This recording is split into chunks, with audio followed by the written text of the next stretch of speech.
and welcome once again to my channel. This is the second video of the playlist Electric Charges and Fields. In this video, I am going to tell you about the electric charges and its properties. You must have some basic knowledge of the electric charges. So let's start with it. We know that there are lots of elementary particles in the nature. So the three most common elementary particles are electrons, protons and neutron. So electron का mass हम लिखते हैं, its mass is 9.1 10 to power minus 31 kg. दूसरा elementary particle होता है proton, जिसपे हम consider करते हैं पॉजिटिव चार्ज है. तो इसका मास 1.67 10 to power minus 27 kg. And the third one is neutron. So neutron का मास लिखते हैं, that is equals to the mass of the proton. So I will directly write it as equals to 1.67 10 to power minus 27 kg. Now, as you know that if there are some mass, then there must be some gravitational attraction force. आपने gravitation पढ़ा होगा, तो उनके बीच में एक attractive force होगी. But जब हम दो इलेक्ट्रॉन्स को अगर हम साथ में रखें, किसी एक सिस्टम में हम दो इलेक्ट्रॉन्स को पास में अगर रखते हैं, तो उनका जो ग्रेविटेशनल फोर्स होती है 5.5 10 to power minus 67 न्यूटन. इसी तरीके से जब हम दो प्रोटॉन्स को भी रखते हैं तो उनका भी सेम यही ग्रेविटेशनल फोर्स आती है. ठीक है, तो लेकिन जब हम एक्सपेरिमेंट में परफॉर्म करते हैं तो हमें पता है कि जब इलेक्ट्रॉन्स को पास में लाते हैं तो ग्रेविटेशनल फोर्स की वजह से अट्रैक्शन होना चाहिए, लेकिन अट्रैक्शन नहीं होता, उनको रिपल्शन फील होती है. इसका मतलब ये एक प्रूफ दे रहा है कि ग्रेविटेशनल फोर्स के अलावा वहां पे एक और कोई फोर्स काम कर रही है. So that force value is near about 2.3 10 to power minus 24 Newton.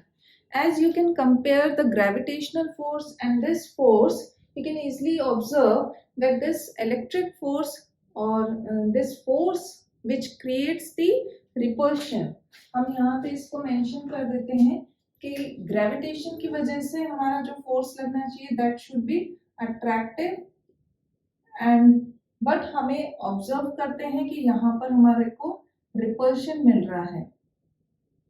तो रिपल्सिव जो फोर्स होती है वो डोमिनेट करती है. आप इसकी वैल्यू से ही देख लीजिए, ये -67 है, -24 है, यानी कि फोर्स ऑफ रिपल्शन बहुत ज्यादा है. इस फोर्स ऑफ रिपल्शन को ही हम इलेक्ट्रिक फोर्स बोलते हैं.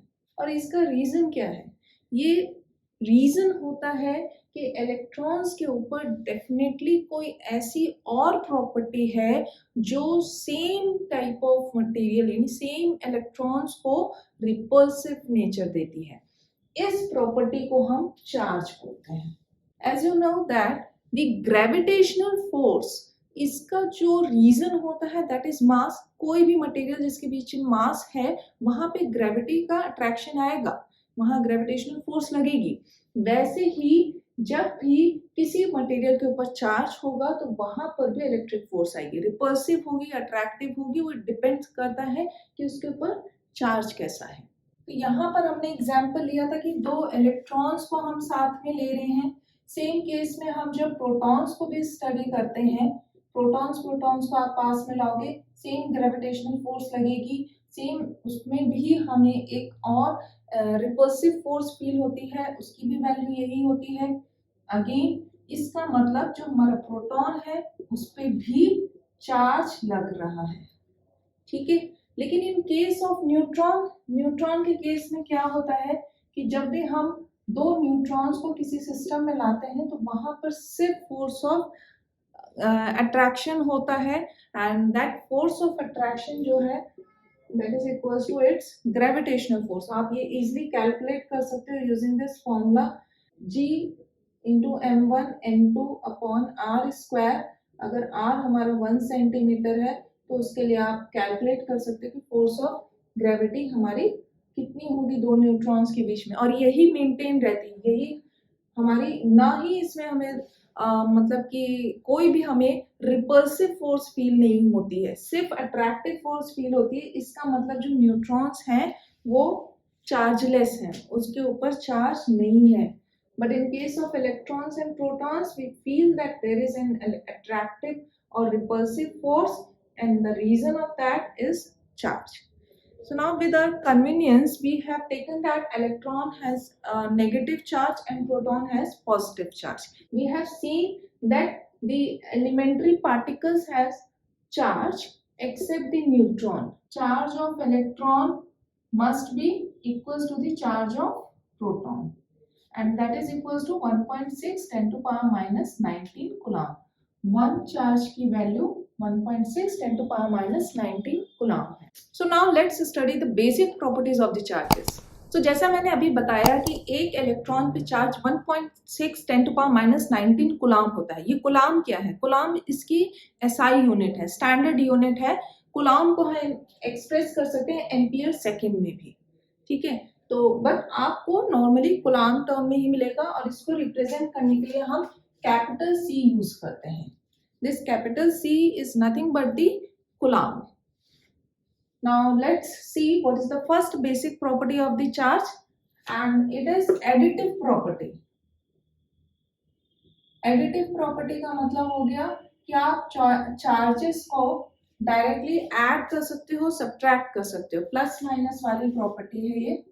लेट अस सपोज कि हमारे पास एक बॉडी है, इस बॉडी पर अब हम मानते हैं कि N1 प्रोटॉन्स हैं एंड N2 इलेक्ट्रॉन्स हैं, ठीक है।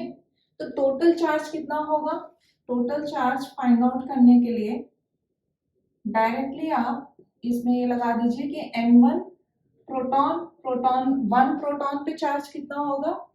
We will denote it by E is 1.6 10 to power minus 19, और इलेक्ट्रॉन्स भी है। इलेक्ट्रॉन्स के ऊपर हमने क्या कंसिडर किया था कि नेगेटिव चार्ज होता है, so we can write it as minus N2E, और E को कॉमन ले लें तो N1 माइनस N2। इस तरीके से आप टोटल चार्ज किसी भी बॉडी पर, ऑब्जेक्ट पर कितना है उसको निकाल सकते हैं। डायरेक्टली आपको उतने नंबर ऑफ चार्जेस को ऐड या सब्ट्रैक्ट कर सकते हैं। So it is very easy to remember that charges have additive property. And the next property is charge quantization. According to this property, कि जितनी भी हमारी किसी बॉडी में चार्ज है, integral multiple of charge on electron या smallest charge जितना हमें पता है, that is Ne, ठीक है। N कैन बी 0 1 2 जो भी आपका नंबर हो, बट ये इंटीग्रल होगा, फ्रैक्शनल नहीं होगा, ठीक है। तो किसी भी ऑब्जेक्ट पे आपके कितना भी चार्जेस है उसको आप एक्सप्रेस करोगे Ne टर्म्स में। This is the number of charges and this E is 1.6 10 to power minus 19 coulomb.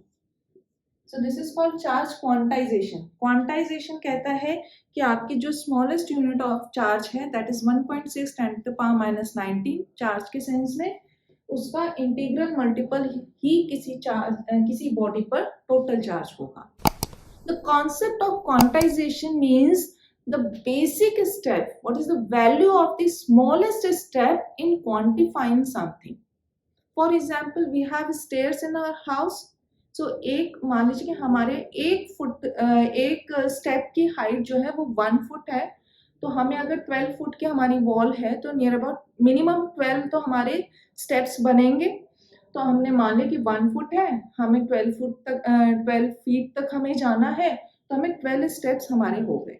तो जो आपकी स्मॉलेस्ट यूनिट है स्टेप की, उसका हाइट हो गया 1 foot.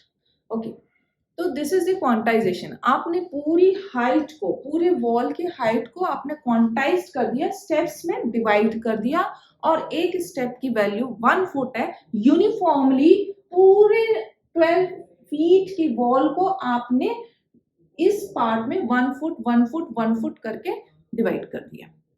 This is called quantization.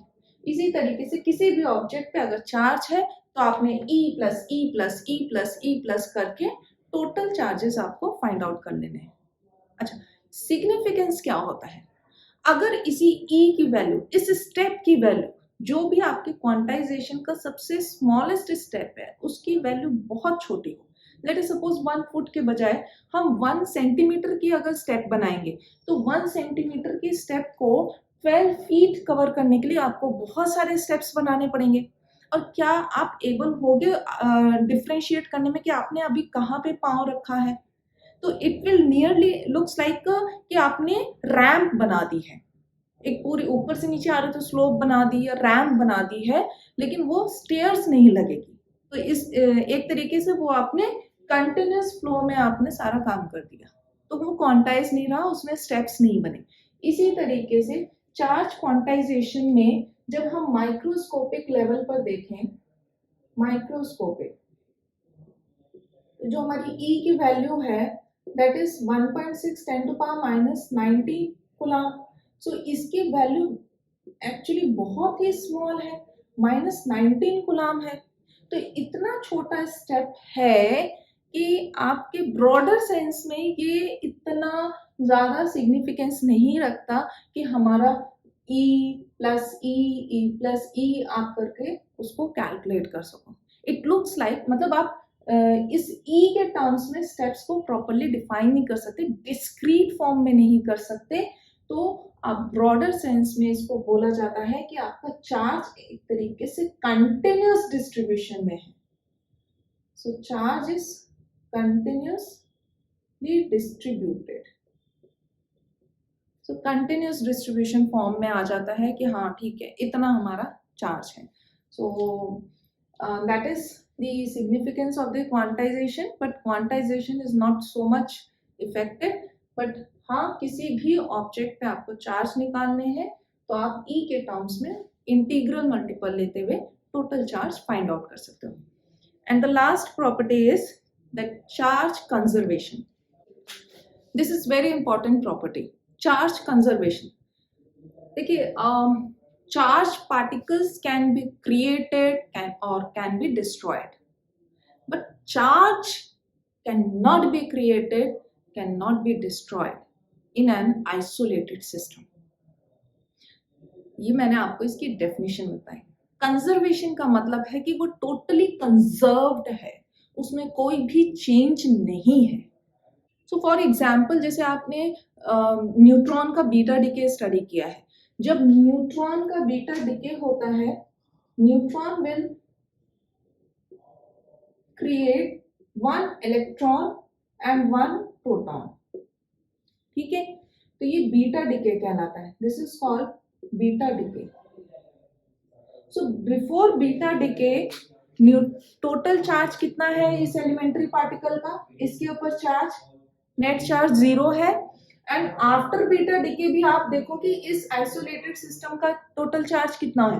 Electron के पास -1 है, प्रोटॉन के पास +1 है, तो टोटल नेट चार्ज जो है even after the beta decay is same, that is 0। So in this way the charge is conserved. So this is all about the electric charges and its basic properties. In the next video, you will see that what are the different methods to charge a material, that is frictional, conductional and inductional. The most important is the inductional method. I hope you like this video. So please share it with your friends and subscribe my channel. For any queries, write in the comment section and you can mail me also. Thank you so much. Have a nice day.